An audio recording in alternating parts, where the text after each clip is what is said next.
गोपालगंज व्यवहार न्यायालय में 9 नवंबर को लीगल सर्विस डे के रूप में मनाया जाएगा। Legal service day authority act 1987 में पास किया गया था, जिसके तहत विधिक सहायता, विधिक जागरूकता, लोक अदालत, मध्यस्थता, आर्बिट्रेशन आदि का कार्यक्रम किया जाता है। उसको 9 नवंबर 1995 में लागू किया गया था। इससे आम जनता को काफ़ी फायदा मिलता है। इसको लेकर गोपालगंज के जिला जज राकेश मालवीय सर के द्वारा क्या कुछ बताया जा रहा है, वो आप सुनिए। District legal services authority Gopalganj के तत्वाधान में 9 नवंबर को इस वर्ष प्रत्येक वर्ष की भांति लीगल सर्विसेज डे के रूप में मनाया जाएगा। 9 नवंबर को लीगल सर्विसेज डे इसलिए मनाया जाता है कि लीगल सर्विसेज अथॉरिटी एक्ट 1987 जो पास किया गया, जिसके तहत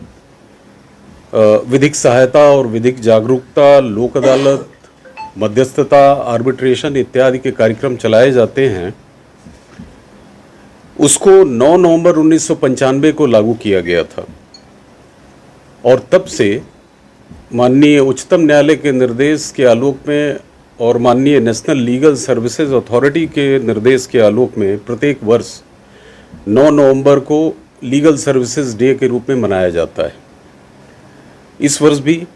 लीगल सर्विसेज डे मनाए जाने हेतु district legal services authority Gopalganj के द्वारा तैयारियां की गई हैं। लीगल सर्विसेज डे मनाए जाने के पीछे जो उद्देश्य है वो ये है कि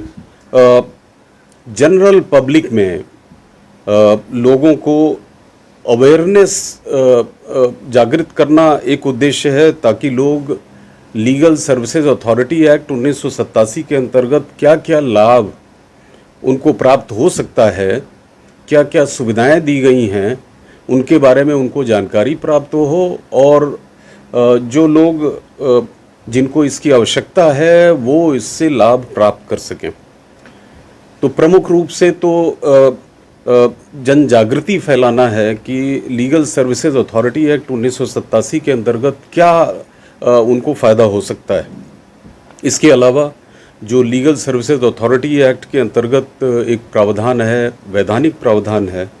कि जो वीकर सेक्शंस सोसाइटी के, हमारे समाज के जो वीकर सेक्शंस हैं, उनको फ्री लीगल एड का प्रावधान है।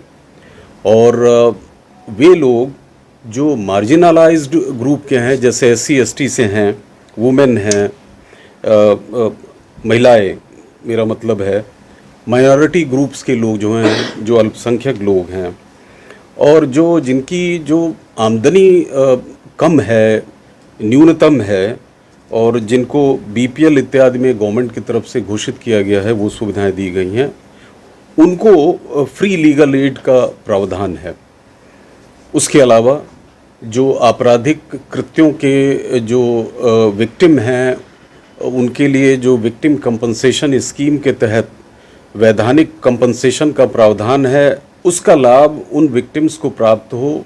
इसकी भी जागृति फैलाना एक उद्देश्य है। उसके अलावा ये भी जागृति फैलाना है कि अल्टरनेटिव डिस्प्यूट रिजोल्यूशन का जो मैकेनिज़्म दिया हुआ है लीगल सर्विसेज अथॉरिटी एक्ट 1987 में, कि ऐसे मुकदमे जिनको की सुलह के माध्यम से निवारण किया जा सकता है, निष्पादन किया जा सकता है, उसको न्यायालय में लाए जाने से पहले legal services authority, district legal services authority के समक्ष वो लाए जा सकते हैं, जिनका कि लीगल सर्विसेज अथॉरिटी में अल्टरनेटिव डिस्प्यूट रिजोल्यूशन के माध्यम से, जिसका तात्पर्य है आर्बिट्रेशन, कंसिलिएशन या मध्यस्थता के माध्यम से उनका सेटलमेंट कराया जा सकता है। इसकी भी जागृति फैलाना एक उद्देश्य है।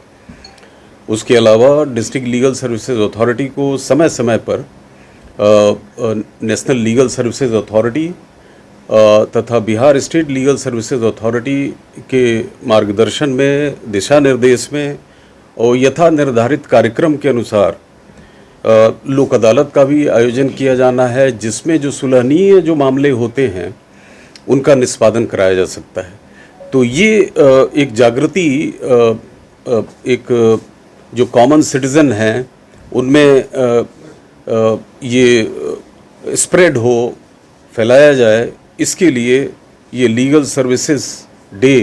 हम 9 नवंबर को प्रत्येक वर्ष मनाते हैं।